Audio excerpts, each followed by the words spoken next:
परमादरणीय प्रधानमंत्री जी,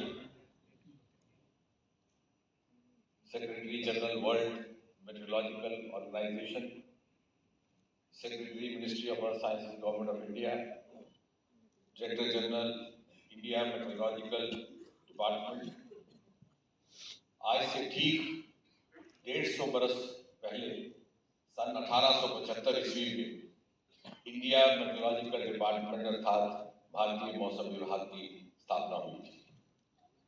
तब की अंग्रेज सरकार ने शायद ये महसूस किया कि India being land of diversities, जहाँ एक ही समय में यहाँ अनेकों भिन्न भिन्न भाषाएं बोली जाती हैं, भिन्न भिन्न लिबास पहने जाते हैं, भिन्न भिन्न खान पान का सेवन होता है, उसी प्रकार एक ही समय में भिन्न भिन्न मौसम भी पाए जाते हैं। कहीं बर्फबारी तो कहीं बरसात, कहीं जाड़े की कड़ी ठंड तो कहीं तेज गर्मी की लू, कहीं बाढ़ तो कहीं सूखा। और उसी दौरान इत्तेफाक से पूर्वोत्तर में एक भयानक तूफान भी आया हुआ था। इस सब के चलते 15 जनवरी 1875 को इस विभाग की स्थापना की गई और उसी के उपलक्ष्य में on the eve of the 150th birth anniversary आज ये आयोजन किया गया है। आदरणीय प्रधानमंत्री जी ने अपने बहुमूल्य समय में से कुछ एक क्षण निकाल कर हमारे बीच रह करके न केवल देश भर में IMD के फैले हुए कर्मियों की हौसला अफजाई की है, बल्कि दुनिया भर में ये संदेश भी किया है कि आज का भारत हर प्रकार की चुनौती का सामना करने को तैयार है, चाहे वो क्लाइमेट कंसर्न हो, डिजास्टर प्रिपेयर्डनेस हो, ग्लोबल वार्मिंग हो। न केवल सामना करने बल्कि हर चुनौती का समाधान खोजने की भी क्षमता रखता है और दूसरे देशों के साथ जानकारी साझा करके उनके साथ सहयोग करने में भी सक्षम है। लेडीज एंड जेंटलमैन, हमने वो जमाना भी देखा है जब रेडियो पर की गई मौसम की भविष्यवाणी समाज में व्यंग और मजाक का विषय रहा करता था, और आज ये वो दौर है कि विश्वसनीयता इतनी बढ़ चुकी है कि उदाहरण के तौर पर भरी बरसात में मुंबई में लोग बाग अपने घर से निकलने से पहले मोबाइल की ऐप पर दरियाफ्त करते हैं कि कितने बजे वो घर से बाहर कदम रखे, छतरी लेकर जाए या ना जाए। और इतना ही नहीं, ऐसे भी परिवार हैं शादी ब्याह के समय 3-4 विकल्पित तिथियां निकाली जाती हैं और फिर डेट फाइनलाइज करने से पहले IMD के साथ परामर्श होता है। Ladies and gentlemen, in the last 10 years there has been a 50%, and I repeat 50% rise in the accuracy of weather forecast. सन 2014 के बाद प्रधानमंत्री श्री नरेंद्र मोदी जी के नेतृत्व में एक सिनर्जाइज्ड इकोसिस्टम विकसित किया गया। Our installations today are no longer confined only to the IMD centers. We have installations in the space, installations in the sea, installations on the land. और यदि आप आंकड़ों की बात करें तो 2014 से पहले देश भर में रेडियो रडार नेटवर्क की संख्या थी केवल 15, आज वो दुगने से बढ़कर के हो चुकी है 39। यदि आप ऑटोमेटेड वेदर स्टेशन की बात करें तो सन 2014 में उसकी संख्या थी 700, आज दुगने से भी अधिक बढ़कर के हो गई है 1500। यदि आप बैलून रेडियो सोंडे की बात करें जो 30 मीटर तक प्रिसीशन रखता है तो 2014 में संख्या थी 43, आज बढ़कर के हो गई 56।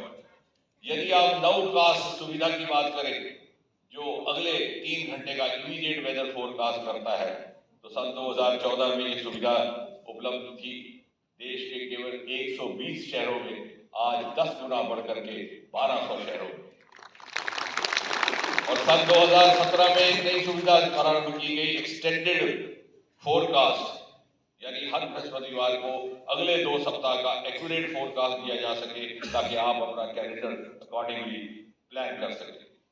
यदि बात करें एवरेज रेनफॉल की तो 2014 से पहले कंट्री वाइड स्तर पर एवरेज रेनफॉल की सूचना दी जाती थी, आज वो रीजन वाइज स्तर पर दी जाती है।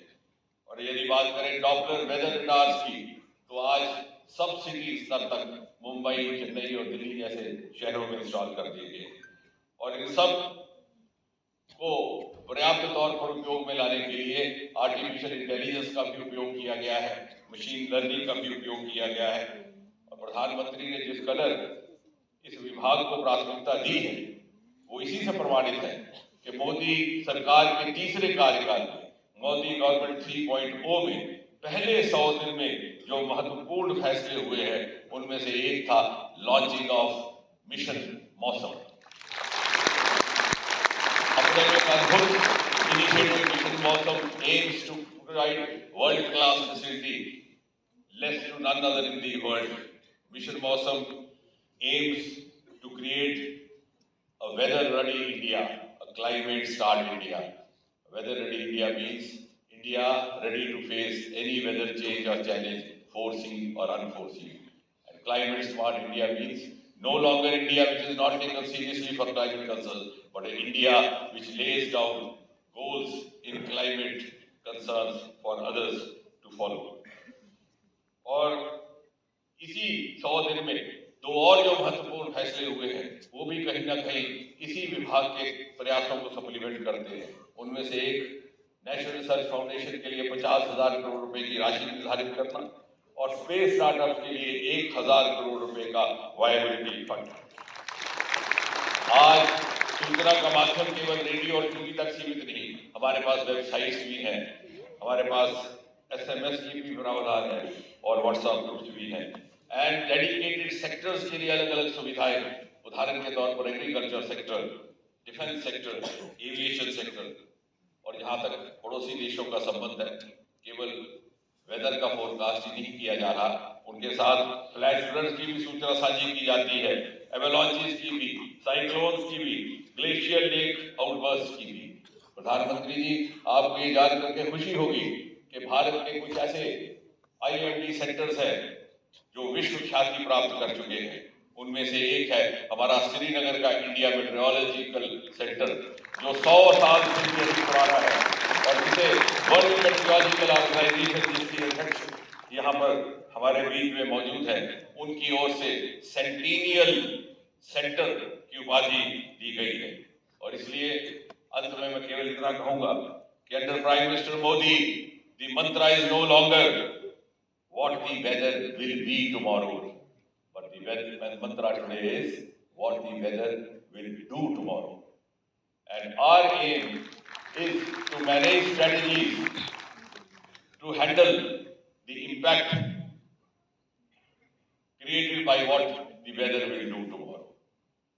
And therefore, I have the confidence to say on the eve of the 150th anniversary of IMD that India, and the message should go loud and clear across the world, that India today is on the verge of emerging as a global power as far as its meteorological capabilities are concerned, and thereby also contribute hugely to the making of Viksit Bharat 2047. बहुत बहुत धन्यवाद।